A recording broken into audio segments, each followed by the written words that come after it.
Resulta, ¿no?, que hemos hablado acerca de cómo se originó, digamos, la tumba del apóstol, pero ¿cuándo y cómo empezaron las peregrinaciones a Santiago de Compostela por parte de todos los Ujú. peregrinos, ¿no? Como fuente de perdón de los pecados.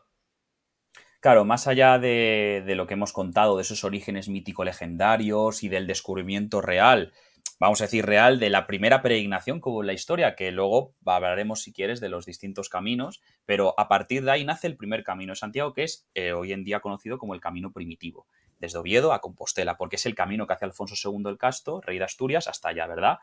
Es más, hay incluso una novela muy interesante llamada La Peregrina, una novela histórica, que trata sobre ese primer camino.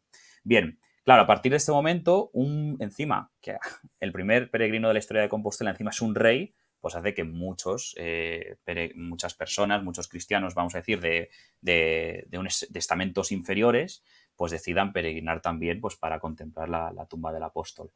Y esto va a ir creciendo y creciendo hasta el punto de ya el bosque en el que se encontró esta tumba perdida desaparecerá, se construirá una ciudad, la ciudad de Compostela, que, por cierto, Compostela por el campo de la estrella. Es decir, el campo de la estrella donde se habían visto esas estrellas Mm, fugaces en dicho campo. Que luego, más allá de este nombre legendario que se le ha dado, porque es Santiago en el campo de la estrella, por lo dicho, las estrellas fugaces que se mm, encontraron en ese campo, resulta que una de las cosas más fascinantes que tiene el camino es que es el camino de las estrellas. También se le conoce así como el camino de las estrellas, porque es la senda de la Vía Láctea. Los peregrinos se guiaban siguiendo la Vía Láctea por la noche hacia la tumba, o sea, te marcaba cuál era el camino. Pero bueno, si quieres luego vamos a temas más simbólicos. ujú. No me quiero desviar tanto, pero ya voy adelantando cositas, ¿no? Bien, pues empezó a haber cada vez más peregrinos que iban a ese lugar, por tanto la riqueza hizo que se construyese un santuario para la tumba y demás. A partir de este siglo IX, pero todo cambiará, ahora que estamos hablando de la evolución, todo cambiará precisamente vamos a decir, en el siglo X. Todo va a cambiar, que será el punto de partida para la gran época. Ahora mismo vivimos la segunda edad dorada, pero la primera edad dorada, la gran edad, fue los siglos pleno medievales, del siglo XI al siglo XIII. Fue Mm, cuando más creció el camino, pero hubo, y esto es, claro, muy interesante, el punto de partida por el que de repente los peregrinos empezaron a ir en masa. Pasó de ser pues una cosa que no todo el mundo podía hacer. Tenemos que entender que no se viajaba como mm. ahora.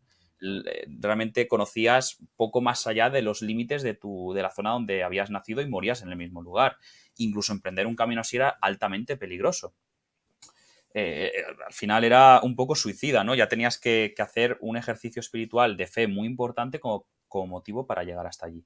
Pero claro, entonces, si no, desde el principio no fue un éxito, ¿cómo pudo ser el éxito que fue? Todo eso fue con Almanzor.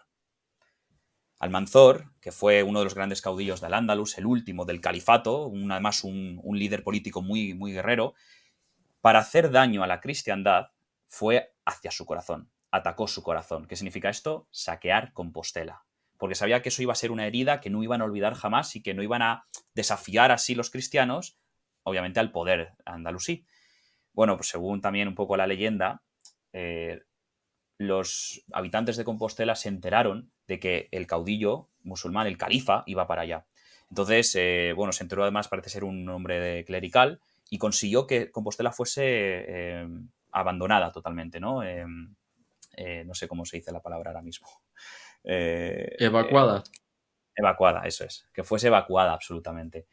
Pero cuando llegó Almanzor, encontró una ciudad desierta, se dirigió hacia los restos de la tumba y sí que encontró con una persona. Parece ser este clerical, este monje, que había avisado a las personas para que evacuasen la ciudad, pero él dijo que no, que él se iba a quedar ahí para proteger la tumba del santo apóstol.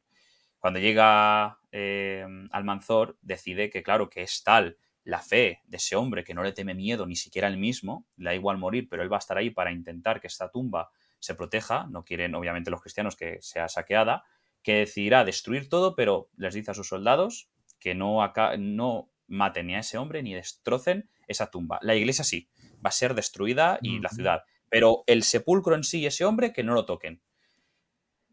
Se llevará las campanas de Compostela como símbolo de la victoria. Encima, a los cristianos que va a coger de presos, de esclavos, va a hacer que los lleven a Córdoba. O sea, estos cristianos encima tendrán que cargar con las campanas como esclavos de guerra, encima hasta Córdoba. Bueno, pues esto más que dar miedo, va a dar esperanza, va a dar fuerza. Con más ahínco se va a dar la peregrinación, se va a potenciar de que toda la península ibérica ha de ser cristiana como en tiempos godos.